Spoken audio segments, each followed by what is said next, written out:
Oh my goodness. Thank you so much for that beautiful introduction, Toby. Your appreciation of that work. I'm so grateful. And thank you, Christian. Thank you, Thomas. What a wonderful night this is for me to be here in Berlin to talk about this work. Toby mentioned my friend Frank Schumacher, and I do want to dedicate my talk tonight to Frank. It was through Frank that I became introduced to Berlin and fell in love with Berlin. And I feel like there's a piece of my heart that lives in this city, and always shall. So I'm so excited. Of course, wish he could be with us tonight, but I'm so excited to finally be here and being able to share this work with you. So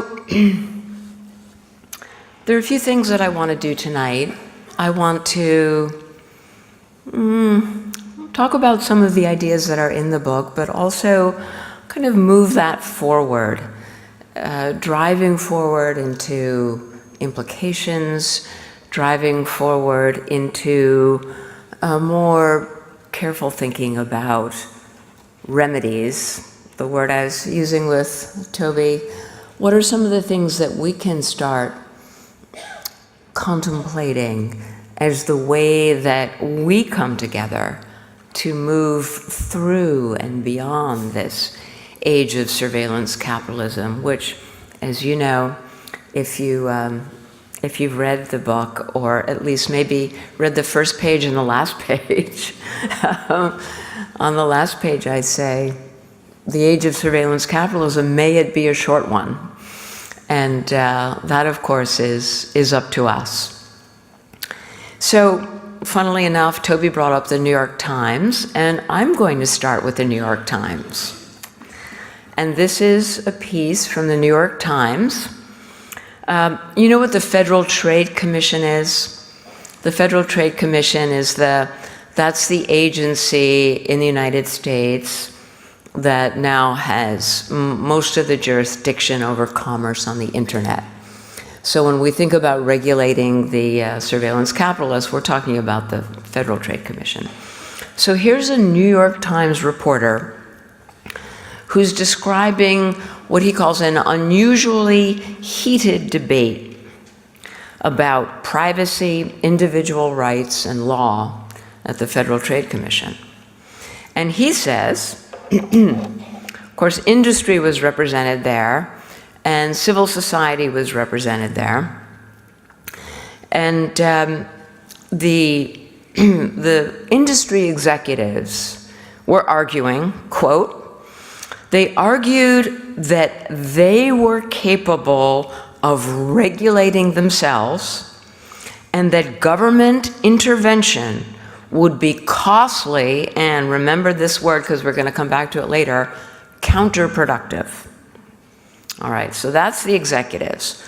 The civil libertarians were warning that the company's data collection and analysis capabilities posed, quote, an unprecedented threat to individual freedom. Then there was another advocate there, someone else from a civil society organization, and this is what he said, quote, we have to decide what human beings are in the electronic age. Are we just going to be chattel for commerce? Finally, one of the commissioners asks the following question: where should we draw the line? Now, all of this sounds familiar to you, doesn't it? Does it sound familiar?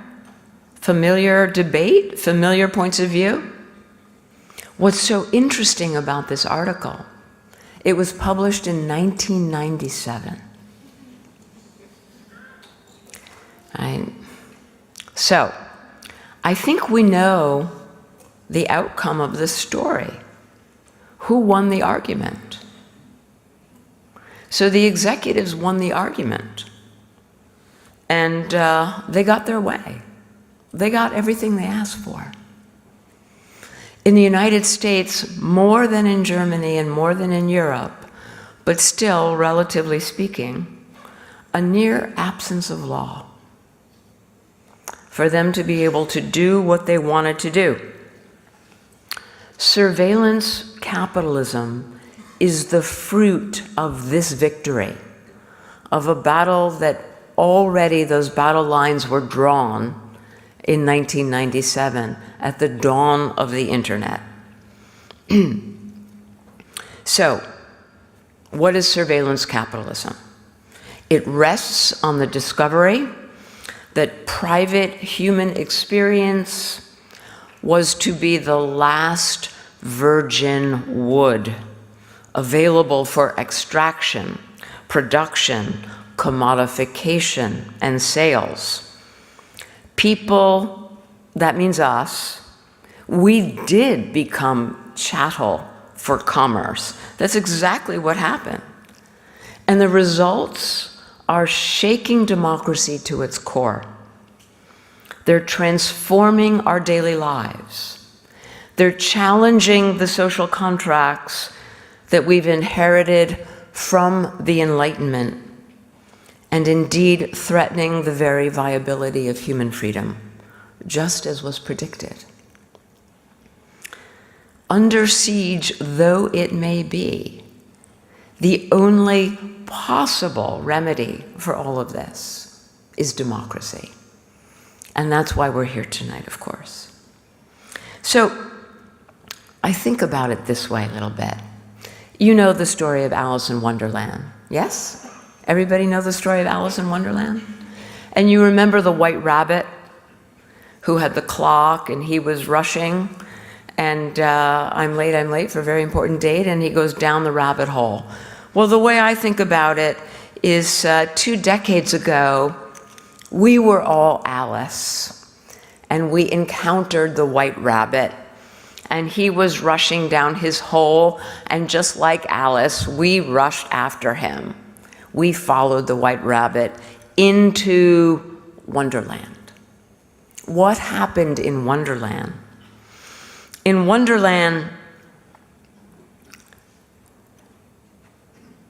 there were various things that we learned, and it took us 2 decades to learn them. Okay. First of all, we learned that we can search Google. We search Google. But now, 2 decades later, there is a fragile new awareness dawning. And it's occurring to us that it's not so much that we search Google, it's that Google searches us. In Wonderland, we assume that we use social media. But now, we've begun to understand that social media uses us. We thought that these are great free services, while these companies were thinking, these are great people who are free raw material for our new operations of analysis, production, and sales. We barely questioned why our television sets or our mattresses came with privacy policies. But now we're beginning to understand that privacy policies are actually surveillance policies. We admired the tech giants as innovative companies. But now, innovative companies, by the way, who occasionally made some big mistakes, and those mistakes violated our privacy. The difference now is that we're beginning to understand that those mistakes actually are the innovations. Those mistakes are the innovations. In Wonderland, we learn to believe that privacy is private. We failed to reckon with the profound distinction between a society that cherishes principles of individual sovereignty and one that lives by the social relations of the one-way mirror. Privacy is not private. Privacy is a collective action problem. Privacy is a political challenge. Privacy is about the kind of society that we live in. Finally, our most dangerous illusion of all in Wonderland. We believe that the internet offered unprecedented access to proprietary knowledge. But in the harsh glare of surveillance capitalism, we have come to learn that proprietary knowledge now has unprecedented access to us. The digital century was to have been democracy's golden age. Instead, we enter the third decade of the 21st century marked by an extreme new form of social inequality that threatens to remake society as it unmakes democracy. This new inequality is not based on what we can earn, but on what we can learn. It represents a focal shift from ownership of the means of production to ownership of the production of meaning. This is what I call epistemic inequality, defined as unequal access to learning, now imposed by private commercial mechanisms of information capture, production, analysis, and sales, best exemplified by the growing abyss between what we know and what can be known about us.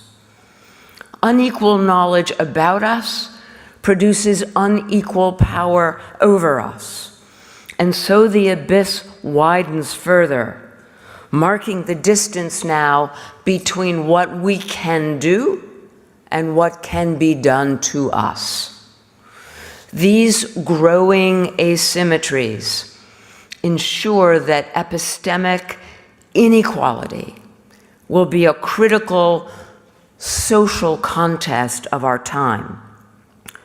20th century industrial society was based on the division of labor, and it followed that the struggle for economic equality would shape the politics of that time.